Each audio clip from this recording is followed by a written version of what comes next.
నా పేరు B Srinivasarao, municipal CIT union నగర కన్వీనర్ని.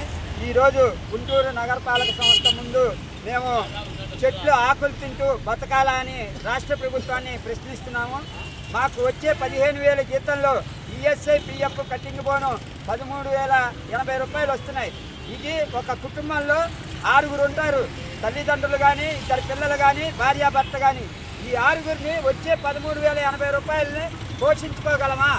రాష్ట్ర ప్రభుత్వం ఆలోచించి ఇప్పటికైనా సరే మున్సిపల్ ఇంజనీరింగ్ కార్మికులకు జీవో నెంబర్ 36 ప్రకారం వేతనాలు పెంచాలని, అలానే గత సమ్మెకాలపు ఒప్పందాలను అమలు చేయాలని, రిటైర్మెంట్ బెనిఫిట్లు ప్రకటించాలని, అలానే రిటైర్మెంట్ అయినా చనిపోయిన వారి కుటుంబాల్లో ఒకరికి ఉద్యోగం ఇవ్వాలని పలుమార్లు డిఎంఏ గారికి కానీ, రాష్ట్ర మంత్రి గారైన నారాయణ గారికి కానీ వినతి పత్రాలు అందజేయడం జరిగింది. అయినా ఎటువంటి స్పందన ప్రభుత్వం నుంచి లేదు. కనుక మేము రేపు జూలై 4వ తారీఖు విజయవాడ ధర్నా చౌక్లో నిర్వహించబోయే మహాధర్నాలో మేము అన్ని మున్సిపల్ శాఖలో ఉన్న అన్ని శాఖల్ని ఆపుకొని ఎమర్జెన్సీ ప్రకటించి సమ్మెలోకి వెళ్తామని తెలియపరుస్తున్నాం. ఈ సమ్మెలోకి వెళ్తే ప్రజలకి ఎటువంటి ఇబ్బంది జరిగినా రాష్ట్ర ప్రభుత్వానిదే పూర్తి బాధ్యత వహించాలని ఈ మీడియా పూర్వకంగా రాష్ట్ర ప్రభుత్వానికి తెలియజేస్తున్నాం. వర్ధిల్లాలే మున్సిపల్ కార్మికుల ఐక్యత, వర్ధిల్లాలే మున్సిపల్ కార్మికుల ఐక్యత.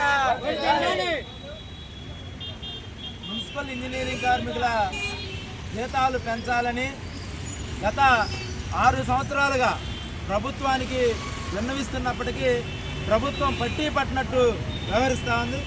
అతి తక్కువ వేతనాలతో ఒకవైపు ఇంటి అద్దెలు పెరగటం, నిత్యావసర వస్తువుల ధరలు పెరగటం, కరెంటు బిల్లులు పెరగటం, వీటన్నిటితో పాటుగా పిల్లల చదువులు ఇవన్నీ 13,000 రూపాయల్లో ఏ విధంగా గడుస్తాయని చెప్పేసి ఈ ప్రభుత్వాన్ని ప్రశ్నిస్తూ ఉన్నాం.